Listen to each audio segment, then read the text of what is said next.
Good early morning, Australia, for some of us who are joining from the west side of Australia, super early in the morning.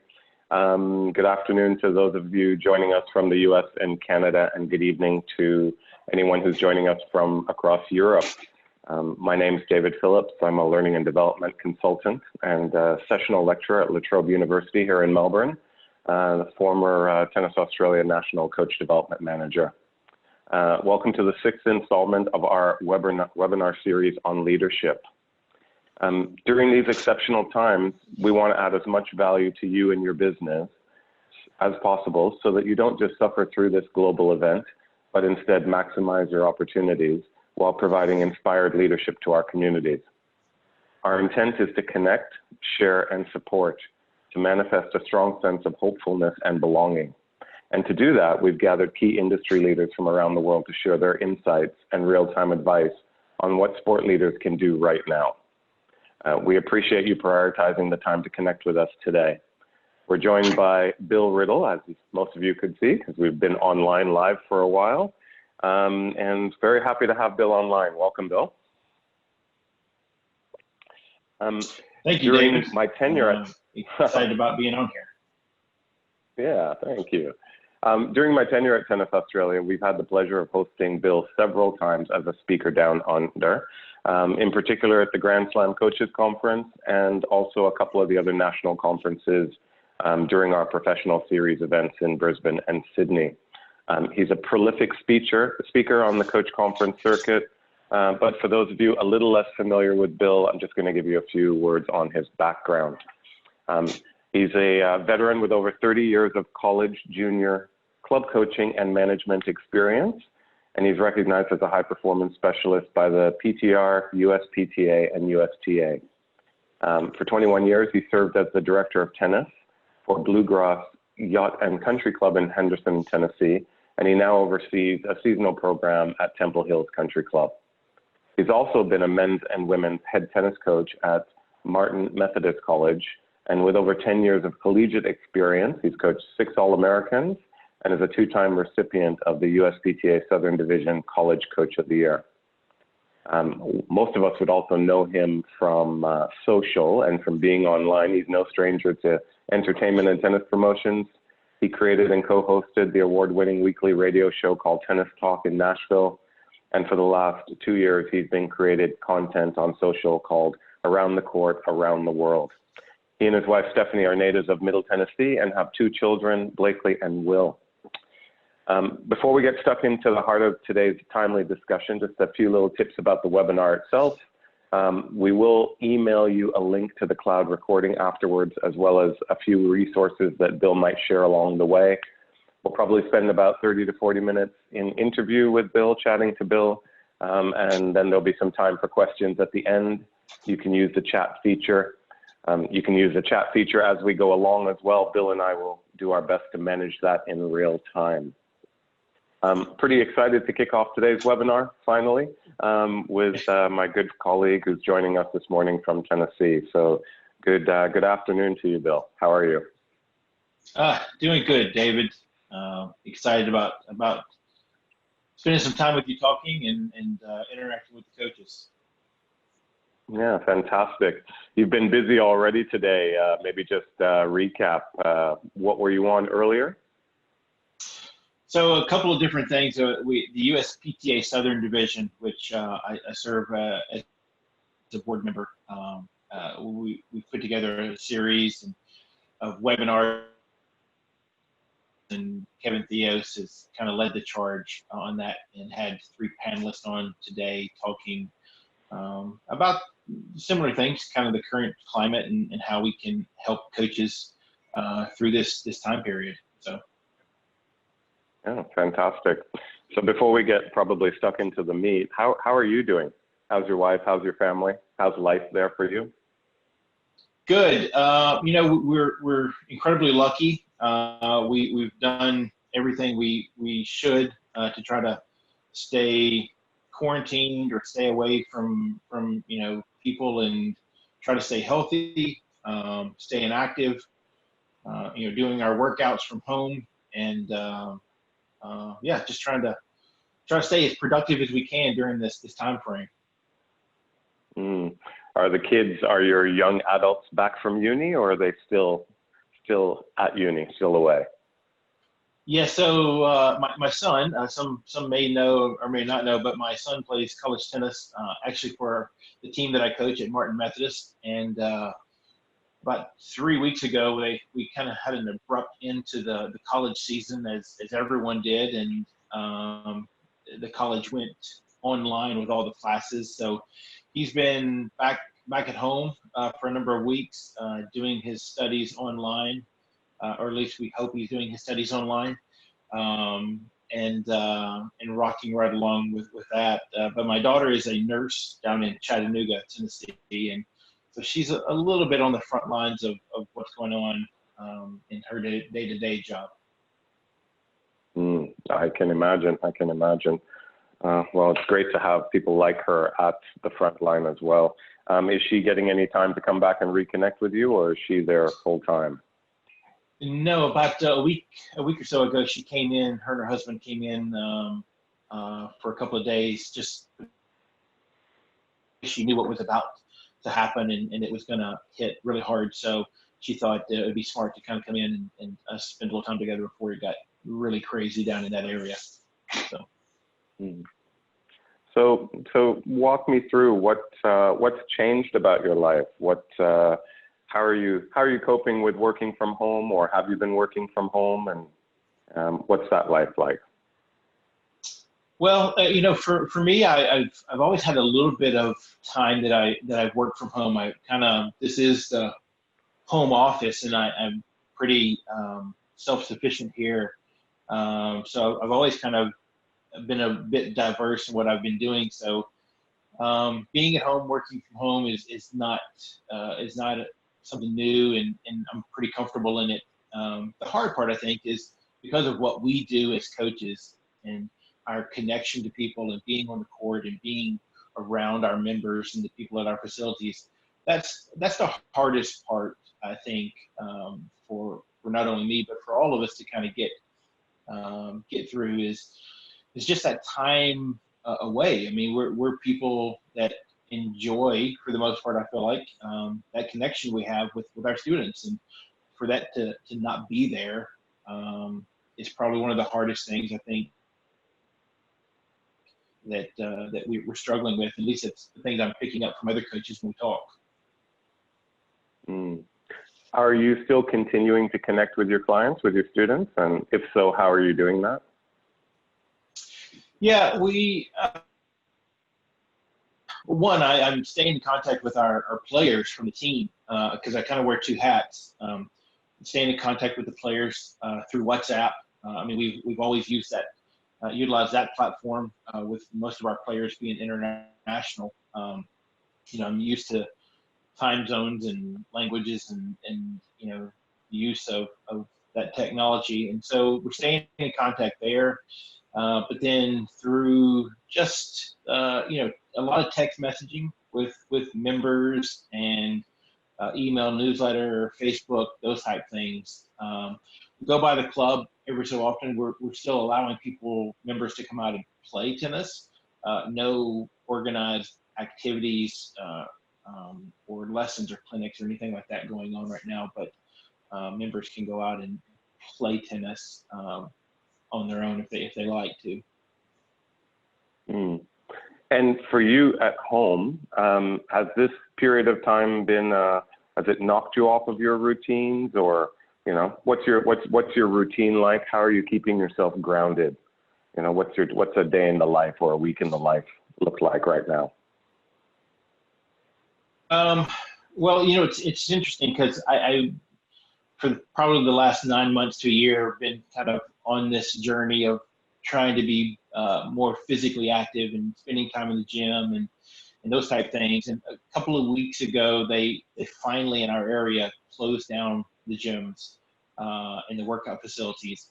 And for a couple of days, we were all trying to get our head around what are we going to do, because the gym that I'm at, it's less about moving weights, but more about encouraging each other and working hard together. So there's this real sense of community of the people that are there at the gym, which is kind of led by the man who owns the gym. So that took a few days to kind of get through, but he has moved to an online platform, which actually I got my 12 o'clock midday workout in today. And then I've got another one tonight at 6 o'clock, and I've actually set up a gym in my garage. It originally was called Bill's Gym, but now I've renamed it Bill's Fitness Emporium, because I feel like that sounds a lot more sophisticated, and really kind of keep adding to that. So excited about our online classes that we do every night at 6 o'clock. So the Emporium, is that like a man cave? Is anyone allowed in there? Yeah, so the Emporium is a hub of fitness where I'm kind of honing this body. But no, we keep adding to it, and it's just a place that we've done workouts in the hallway of our room, our house. We've done workouts in the upstairs, and then finally we decided, my wife, she's kind of the brains of this whole operation here. I'm the beauty, and so she put together this idea of how we would lay out the home gym in the garage. So we kind of redone that, and now we have a proper fitness facility. So talk me through this journey you've been on physically. I mean, I can't help but be watching you online. I don't think you can avoid a Bill social post. And if ever I miss getting to the gym or doing my workout, it's sort of right in my face to put down what I'm doing. But what got you started on this? Like, what was the incentive, the impetus? Well, it's funny. A couple of good friends have said, "Look, if your old fat butt can do this, then I think I can do it." So that's what's keeping me going. But it really started about 2 years ago. My wife had a bit of a health scare and some issues, and we just started. Me more than her. I just tried to start doing things a little bit better to kind of help support her, and then one thing led to the next, and then about, I think it was the first weekend of June last year, there was this boot camp at the gym close to our house, and I thought, you know what, I'll go and I'll just try it. And the guy who was running it owned the gym, and I've told this story to a couple of people that for me, I got really connected in the first 10 or 15 minutes there, because the guy who owns the gym, runs the program, his name is Jeffrey. He did everything in that class that night that I would want any coach or any pro that works for me at my club to do. He was engaging, there was excitement, there was enthusiasm. He was attentive. I mean, he did everything that you would want in a class, whether it be a fitness class or a tennis class. And I just really appreciated what he was doing. And I said, okay, you know what? I'm going to come back to this class. I'm going to try to do it twice a week, right? And my goal is to not pass out and not throw up. So if I can do that, I'll be okay. And 2 times a week led to 3 times a week, and then it led to 4 times, and eventually I'm 6 days a week, and then sometimes 2 times a day, 2 days a week, and it just was. I go back to this too. It was something that he created. He created this community of people that were supportive of each other, and it didn't matter what your size, what your goals were. You were there to just get a bit better. And I'll be honest with you, I learned a lot just as a consumer for a change, not being the person who's leading the class, as we would on a tennis court at the club, but just being the consumer for a change. And man, it got me hooked, and I found myself on a journey that I never would have thought I would be on, only because I just got connected by the things he was doing really, really well. But probably, how has he maintained, or has he maintained that connection now that you've gone to sort of experiencing him online, doing it on your own, but joining the community online? Has anything changed? Is the connection still there? What is he doing to keep it? Yeah, that's a great question, because during that time frame of when the gym closed up, when the state of Tennessee and the county said, okay, you got to close down, he wasn't using Zoom. I don't think any of us had used Zoom at the time, and he found that platform, and I know he tried one or two classes, and every class, almost like our experience today, every time you do this, we get a little bit better at it, we get a little more comfortable with it, and he stuck with it, and he employed kind of the same tactics he uses in the face-to-face class of just enthusiasm and encouragement, energy, and he's been able to make that transition, which is one of the things that, talking to tennis coaches, one of the things that we have to do, if we're going to use this platform to get our message across and to help our members or help educate coaches, whatever the case may be, utilizing this new normal and this new technology to help, in our day-to-day life or our business. Mm-hmm. Is he using it in a way that he can tell whether you're showing up for the workout or not? Like, is there a bit of accountability in that sense? Or do you have to check in with him afterwards? No, I mean, he can see who's on the class through Zoom. I mean, there's the login, and then there's, it's interesting because there's the little bitty boxes in the screens where, I can see the other people that are working out. So and what's interesting is I had a conversation with somebody recently that, there's all these apps on our phone, these smartphones, where you can download and get these free workouts, but it's very one-dimensional, and it's hard to be motivated by something that's one-dimensional, just me downloading information to you. What we tend to crave or desire or want is that interaction, that I want to be able to see Sarah, who normally would be beside me doing push-ups. I want to be able to see her suffering as much as I'm suffering on the computer screen, because that's what pushes me. And if we can ever replicate that in a tennis format, then we might be onto something. But he's been able to do that from a fitness standpoint in our workouts, which has caused me to say, look, as long as we're quarantined, I'm going to continue to do this because my needs are being met from not only the physical workout, but also the connection to the other people that are suffering through this with me. Has he kept the routine? Has he kept the classes at the same time? Has he modified the class? Is it shorter, longer? How has he adapted what he normally delivers? And in what ways is that good or bad? Well, initially the classes were like 30 minutes. And I think that was in that trial period where we were all learning this new normal. And I go back to this has literally been in a 2-week span. The amount of things that we have all had to do, change, learn, in this short amount of time. I mean, literally, I see that Mary Pat Faley is on the call here with us.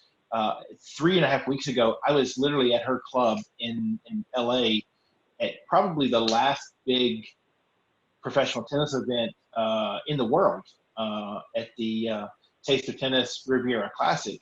And in that short amount of time, 3 to 4 weeks, how much things have changed. And being able to adapt so quickly, and that's one thing that I think Jeffrey was able to do, and the thing I took away from being a consumer of fitness that I can hopefully implement in tennis is he adapted quickly. He listened to our comments of we want our 1 hour workout.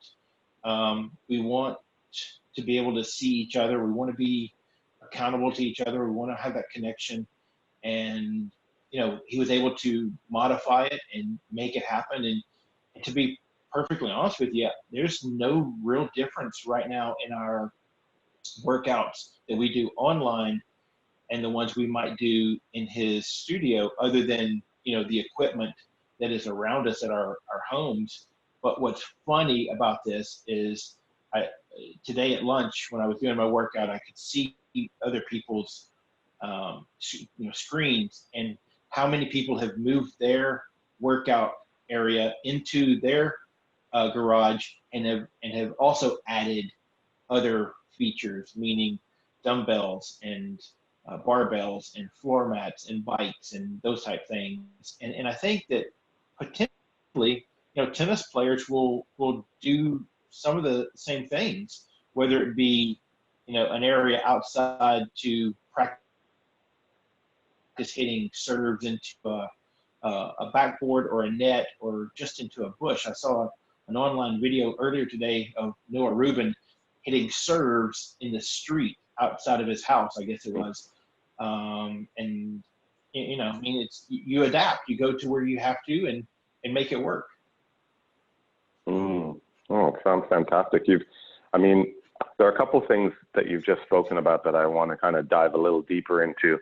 Probably the first one is, I love how your gym has been agile in, you know, continuing to connect, continuing to build community, but also continuing to serve the community. I mean, you know, fitness is a very personal thing for people, and continuing to ensure that people have that routine and that it's a form of stress relief.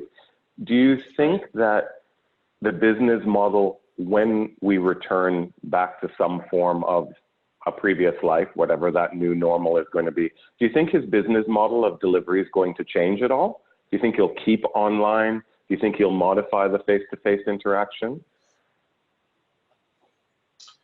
You know, that's a really good question, because I've had that discussion with a couple of other coaches here recently, and then our new normal, will we actually have more online classes and interactions and meetings? And I have to, part of me feels like, yes, we are moving towards an area where, you know, companies can look at this and say, well, you know, I'm going to save some money by having my employees work at home. Now, there's certain things we just can't ever make happen, you know, from home on the computer. But I think what we're finding is that there's certain ways for us to still connect, still get the job done, still be as productive as we hope to be, but also do it from a distance. I mean, you know, the model for us used to be, you know, you needed to show up in Melbourne and be at the conference and to get good information. And, you know, the reality is nowadays with the technology that we have, and as we get better with this, we won't necessarily have to do that all the time. We'll still miss that interaction. And I don't think that those pieces will ever go away, but I do feel like, yeah, there will be a new normal, which will include a portion of online technology and connections and productivity done through the computer and through mediums like this. It's interesting. I absolutely agree with you. I think it'll help shore up our practices. I think it's here to stay. I've heard quite a bit of conversation, read quite a bit of conversation where some people are obviously rushing to it as an income stream or as a way of, you know, brand building, brand reputation, or as a way of just connecting with their clients.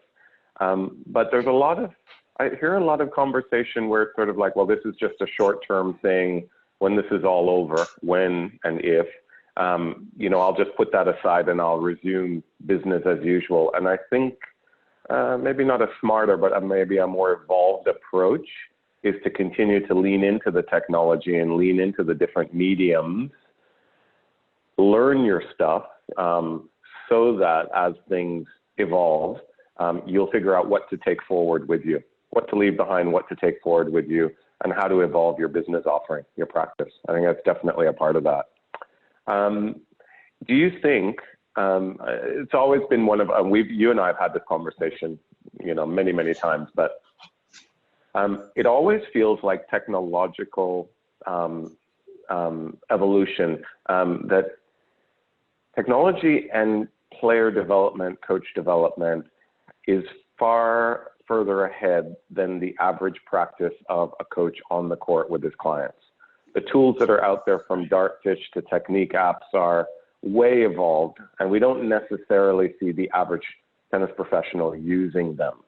Do you think this period of time is going to change that for our industry? And if so, in what way? Yeah, I think we are creatures of habit, and the excuse is always, well, I'm so busy. And not to say that people aren't. I mean, we're probably more busy nowadays than we ever have been. And this right here, this pandemic, this new normal has forced us into a time frame where we're not as busy. I mean, moms and dads don't have to get the kids to 5 different activities after school, and then still have dinner and still have family time and all those other things that go on. So we're finding this time to just kind of slow down. And one of the things that really struck me in the last, say, week, either going for a jog or walking around the neighborhood, I've seen and heard things that I haven't seen and heard since I was probably a little kid. That's 45 years ago. Parents and kids out in the backyard playing together, laughing, having a picnic. We passed the house the other day, and they had set up movie night in the backyard, and the whole family was back there. And I can't remember the last time that ever happened. And you hear people talking about going to drive-in movies and things that would have happened, in the 50s or the 60s. And, and now we've got this technology to be able to stay connected, to be connected, but we also now have, fortunately, the time to reconnect with friends and family or really close people, individuals. And actually, I don't miss that. I thought I would, because I normally have missed 4 or 5 different plane rides already in the last 2 weeks, which is not normal for me in the last few years. And I'll be honest with you, it's actually been kind of nice. It was really, I felt like a crack addict at first, but now I'm like, okay, you know what? This is kind of nice. Not feeling like I've got to be on the go all the time. Now, can it last for a few more months? I don't know, but the reality is it's given me a chance to kind of slow down. I think other people are starting to kind of come to that realization that this is, yes, there's a lot of bad things, and there are people that are struggling and suffering, but there's also, I can look at this and say, there's, the glass is half full, and I can take something positive out of this, which is I've slowed down my life. I now have some time to do the things I wanted to do, learn to play the guitar, or learn how to utilize a platform like this, or, write up the player evaluations that I haven't done for my kids in 2 years, whatever the case may be. I now have that time to be able to do some of those activities. I always, back in my previous life in North America, where going to the Caribbean was always a great destination during winter time. And I always found that a week was never quite enough. You barely got a chance to relax. 10 days was the sweet spot. 2 weeks almost seemed a little bit too long. I was sort of itching to kind of get back to life, depending on how cold it was back in Toronto at the time. And I think that people are in this phase right now of, different moments of lockdown, and the reality of it hasn't really set into the daily life. And leaning into where they're at is, it takes a while, but once you've leaned in, you can really start to fully appreciate the time you have for the other activities or the time you have to be, rebranding yourself, taking your fitness to another level, taking care of that shoulder that's been bothering you for the last 2 years, but you haven't taken time off feeding 100,000 balls a week to, manage it, those sorts of things. Probably something you were just talking about with respect to coaches and where they're at. I know that you've always had a fairly since the time I've known you, a pretty diverse portfolio in your career. And you don't have all your eggs in one basket. Did that just come about by chance? Like, how did that evolve? And what do you do? Like, how do you make ends meet? Well, it's really been by design from day one. This year, just a few months ago, the gentleman who gave me my first job in 1988 at a small tennis club was actually a former player at the university, at the college that I coached, and he was inducted into our Hall of Fame, and I actually was there with him, and life kind of came full circle for me from a tennis standpoint. But I remember back to those early days, coaching and teaching, and I would listen and watch a lot of these older tennis coaches who, they've been around for years and years, and my recollection was that they were always a bit bitter. They taught a lot of tennis. They were on the court grinding. They were, kind of teaching the same people over and over and over, and which maybe led to their unhappy disposition. But for me, I thought, I feel very lucky to be in this career, and I don't really want to ever see myself out of it. So how can I set myself up for the long haul? Can I do this for as long as I want to? And I thought, the reality is I need to be as diverse as I can. And, there's been weeks where I've taught 40 hours, but by design, I've tried to limit how much I'm on the court.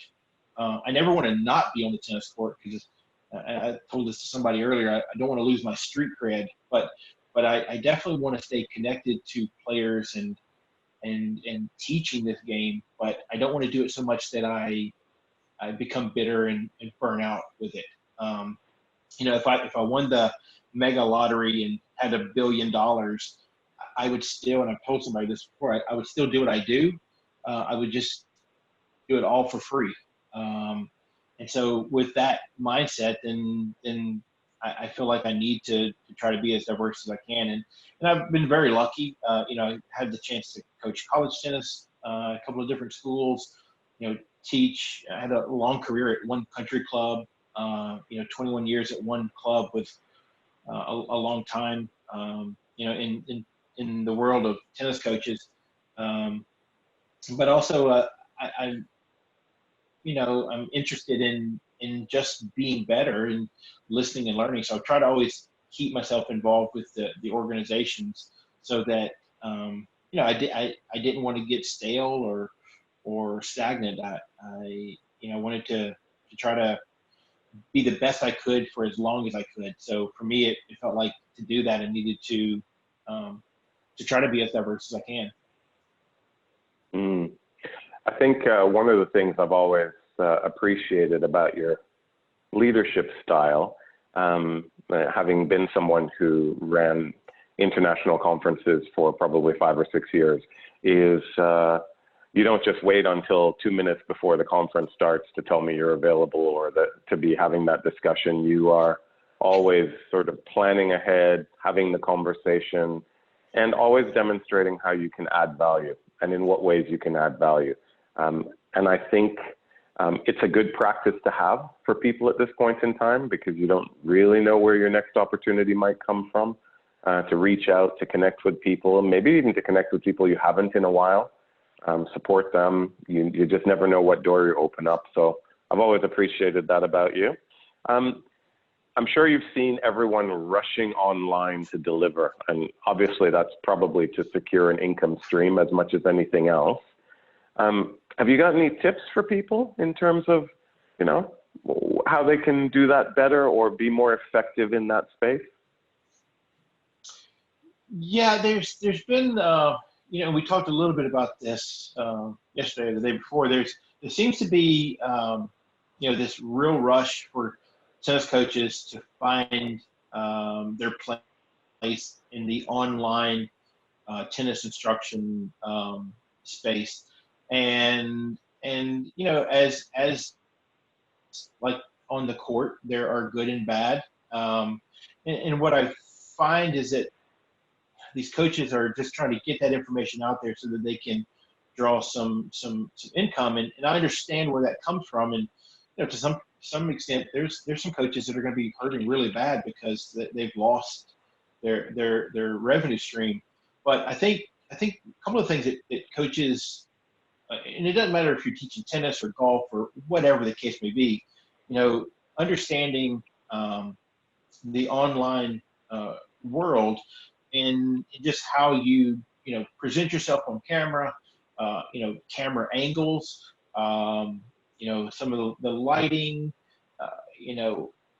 just basic things like that I think coaches need to try and shoot some tips and videos and things like that first, and maybe even do it for free to get it out there to just practice it. I look back every so often, and I put a lot of, or pretty much all of my videos and my interviews from around the court, around the world on my YouTube channel, and it's enlightening because every so often I go back to some of the original ones I shot, and I think the very first one that I shot with Mary Pat Faley, actually, we were in Tucson, Arizona at the Tennis Congress, which you've been a part of.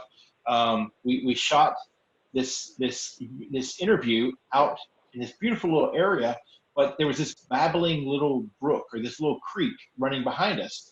And although it was pretty, when you play back the interview, all you hear is water rushing. So, you start to, you make mistakes. You do things, and you learn from it. Hopefully you learn from it. And that's what I've tried to do. And I think some of the coaches that are rushing to this online space need to spend just a little bit of time, do some practice videos, watch with a different set of eyes some of the others that are out there in the world. I tell coaches this. I've done testing and certification testing and workshops for both the USPTA and PTR for many years. And one thing I tell coaches all the time, young coaches, is I want you to think about the lesson you're teaching and how you're approaching your tennis business as if you were a 40-year-old woman with 3 kids.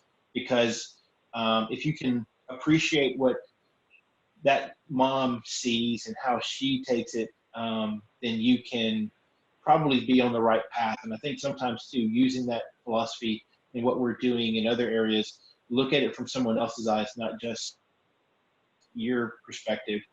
You'll see some of those things. Maybe you'll hear that babbling brook. And actually, Mary Pat thought it was her crackling voice, but no, it was actually a creek running behind us. Well, it's interesting you say that. I mean, I think it's probably just in an earlier conversation with Emma Doyle about a week or so ago, we talked about, leaping into online tech, leaping into video. And obviously there is a reticence. I mean, we know what our industry can be like. We can be very quick to be critical. We can be very quick to pass judgment. I'm going to say always with an eye to getting it right, that it's always in the spirit of getting it right and doing the right thing. But, if we want to be agile in these times, you do have to have a crack at it. You do have to get started. It won't be perfect the first time. Yeah. So it's probably 2 things. It's one, share it with a few colleagues who can give you some good feedback on it. That way you can continue to improve the offering each time. But also, if you see something out there, because you're in the world and, You know, you see one of your colleagues put something out and you notice a babbling brook in the background, you know, rather than commenting below in social or something in a negative way, you know, send them a private message or pick up the phone and call them and go, hey, by the way, maybe a Bluetooth mic might be a little better. Or next time, I don't know if you noticed that you were, you know, there was someone, you know, there was a Wimbledon streaker in the background every single time. You know, like who knows what was happening at that moment, photo bombing, you know, whatever the case was. But be kind to each other and help each other along, because, you know, that's sort of like the tide raises all ships. We certainly have enough, I think we have enough acumen out there and enough experience to be able to help everybody's product be just that much better. It serves us all. Yeah. Well, we've got such a great network of coaches that, you know, a lot of times if we just ask, they will help. So let's use our network. Absolutely. Let me ask you this. Do you see unscripted question, ... do you see any difference between like trying to do an Instagram or a Facebook Live, like a lesson or an interview, versus in a studio scripting something for 5 minutes where you're going to produce it, edit it? Is there any difference in how you approach those two things? Me personally, yes. I've done some stuff, and actually, if I think back to some of the stuff we originally did in Heisen's Arena that first year when you guys had the studio set up with proper cameras, and it was very much scripted. You know, for me, my personality, that is a bit of a struggle. And I think a lot of coaches, we're used to improv. We're used to being on the court and something happens, we react to it and we adjust. And so for me, I kind of thrive off of the improv space and the pressure almost of, okay, this isn't scripted. Let's hit me with it and let's make it work. And then you know, you talk to someone else who goes, gosh, they just lock up through it. And that's, you know, everybody's a little bit different. Me personally, I want a couple of bullet points and then the freedom to just create from there. That's my personality. But I think if you're that type of individual that needs cue cards, or you need to, you know, you're almost acting to some extent, you need someone to feed you your lines, then maybe you need to go in a studio and practice it, or definitely spend time shooting it, reshooting it, and then maybe by the third or fourth time, then it's where you want it to be. No, absolutely agree. It certainly comes from who you are, what your personality is, what you feel comfortable doing. When you go back on that YouTube channel and you look at who you used to be, how have you improved? What's different? What's the 2020 version of yourself that you versus the original? Well, I right off the bat, I'm 50 pounds lighter, which is good. That's the camera, isn't it? No. The camera adds 10 pounds. I had an extra 40 just in my pockets, apparently. I was about one Skittle away from 300 pounds. So that was, yeah. So, you know, that was definitely an improvement, I feel like. Try to just put myself in a better place physically. But then also just being comfortable with the idea of being in front of the camera and going any direction that kind of needs to go.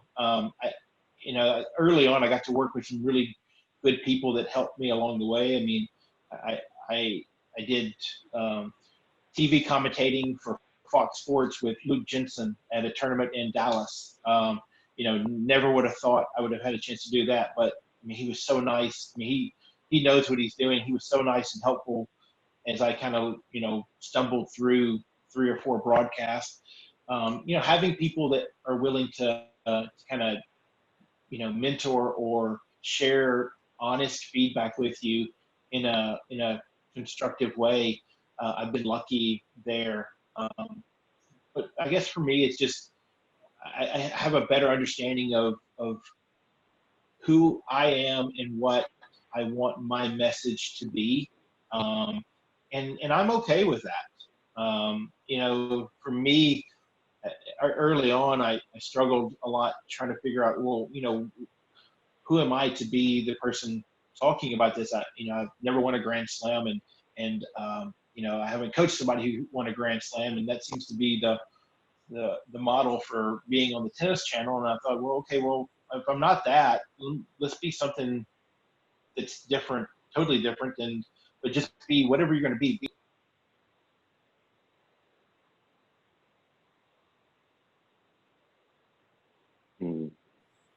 Lost your audio there a little bit. I'm sorry, we lost a call coming in. Oh, no. Okay. There we go. That makes sense. No, I absolutely love that. I've seen quite a few people get involved with their peers, so it's not just themselves on camera. But, in an age of technology, I've seen a couple of webinars and a couple of online coaching things where they've partnered up with someone not in the same location as them to deliver a product, and probably leveraged, everybody's better at something. Some people are better in front of the camera. Some people are better with the tech. This is a great time to be leveraging your network and drawing on each other's strengths around it. I probably wanted to open it up just to the audience. Had a few probably more questions for you, but if there's anything that anyone online wants to ask Bill, now's a good time to chime in, and we'll try and manage them in the chat feature on real time. And while those are coming in, Bill, just maybe your thoughts for, in a 1, 2, 3, 6 months. What does the career of tennis coaching look like? What does our industry, what does delivering tennis look like? Any thoughts about things we need to consider or predictions?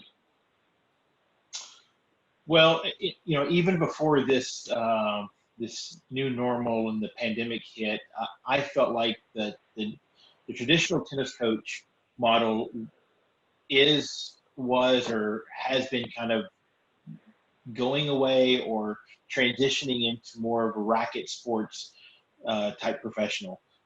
With the insurgence and explosion of pickleball in the United States, I know other countries, in some other areas, it's not as big, and there was no one more hesitant or anti-pickleball than me 3 years ago. I was the guy waving the flag, death to pickleball, and I was trying to do pop tennis and all the kind of things. And then I went and I watched. I just went as a consumer and sat down and watched people just show up and play and have fun, and there was no drama, and there was none of the things that we see on a tennis court. And I realized that, there's nothing I do or some of us can do that's going to stop this from coming. And so then I just embraced it. And I went and did the pickleball certification, started listening, learning, reading, playing, and now play probably twice a week before this happened. But I think the tennis professional becomes now more of a racket sports professional. They're more diverse when it comes to other racket sports, whether it be padel or paddle or squash or pickleball or badminton, whatever the case may be. Our world is so diverse in what the consumer does. The young people that are coming up, they're samplers. They try something and they move on to something else. So the days of us just teaching tennis 40 hours a week and being just a tennis coach, I think those days have come and gone. And for us, even more so after this, we come out of this virus crisis, we have to be more diverse and more open-minded to what we are as a professional and what we can do. Does that mean we have to wear a few more hats? Probably so. Does that mean that we lose our tennis core? No, it doesn't. At heart, we're still tennis coaches, and that's what we love. But there is place and there is a space for us to be able to do something else, because at the end of the day, we have to generate a livelihood from this job. We have to create programs and opportunities for our members or our participants in our facilities. So we have to become more diverse in what we are willing to do and able to do in our day-to-day jobs. Well, I certainly think most tennis coaches are very skilled at being agile and resilient. I mean, competitive play certainly teaches you those lessons along the journey, and applying that to your professional life, those skills are transferable. There's a question here I see from Phil from Canada. He's interested in do you see two or three things being, I'm just reframing the question for a moment. Do you see two or three new skill sets that, the evolved tennis pro will have to have? For instance, like being camera savvy or tech savvy. Are there any other things that you think we should be adding to our toolkit during this period of time? Yeah, I mean, I think one is we just have to embrace technology, and we have to, and that's tough for some of us that are a bit older. But we have to not only embrace it, but then also be able to utilize it and then share it ourselves. I think, and this gets kind of overused sometimes, but open-minded in our approach to who we are and what we are. Like I said earlier, we're not going to lose our tennis core, but we have to be able to adjust to the landscape of what the job may be. And then I think also we have to be somewhat mobile. I mean, the world is much smaller now. I mean, the tennis world is so small and so connected. And then you look at how many coaches have taught and coached in different countries. They are able to just kind of get up and move to the next job or the next adventure or the next stop along their career path. And I think being mobile or open-minded and embracing technology are some of maybe the top three keys that I'd probably go with off the top of my head that probably we need to be able to do going forward. Well, there's certainly in any era of change, there are always opportunities for those who are looking for them.